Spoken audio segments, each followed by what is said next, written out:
అందరూ సంతోషంగా ఉండాలనే కదా.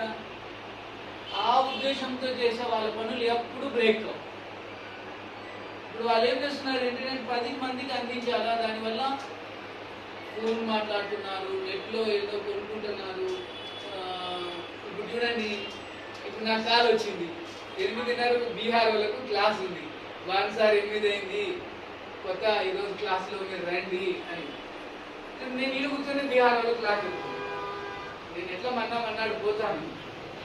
సో ఆన్లైన్లో ఇంట్లో కూర్చొని మొత్తం అమెరికా కూడా క్లాస్ తీసుకుంటున్నారు, జర్మనీకి తీసుకుంటున్నారు, రష్యాలో తీసుకుంటున్నారు, ఆఫ్రికన్ కంట్రీస్లో తీసుకుంటున్నారు. ఎవరు ఎక్కడున్నా మాట్లాడుతున్నారు. మరి వాళ్ళ శ్రద్ధ ఉంటే పెట్టుకుంటారు, లేదంటే లేదు. ఇప్పుడు మీలో కూడా ఈ మేడమే ఉంది, ఏదో ఒకటి చేయాలని, నాకు చదువు కాదు అయినా చేయాలనుకుంటే గుడిగుల్లో పోయి ధ్యానం చెప్తున్నాను. నేను చూస్తున్నాను ప్రతిరోజు ఏదో ఒక గుడికి పోయి ఇంట్లో పనులు అయిపోయి చేసుకొని, ఇంటి పనులు ఇంకా వేరే పనులన్నీ, గుడికి పోయి పాంప్లెట్ పంచి అక్కడ ఎవరికైనా ఉంటే ధ్యానం చేయించి వచ్చిన వాళ్ళకు ఆ పూజారి కన్నా కనీసం ధ్యానం చదువుతాడో లేదో. గుళ్ళో దాకా వచ్చి ధ్యానం పేపర్ ఇచ్చి చదవలేకపోతే వాడు పుణ్యం లేకపోతే చదవడం ఏందో లేని పడేస్తాడు. ఇప్పుడు పుణ్యం కమాయికి లేకపోతే మళ్ళీ రావాల్సిందే. ఇప్పుడు పుణ్యం చేస్తే ఏదో ఇచ్చినారు, ఇంత దూరం ఏదో ఉంది చదివి ఓహో ధ్యానమా చేయాలనిపిస్తుంది.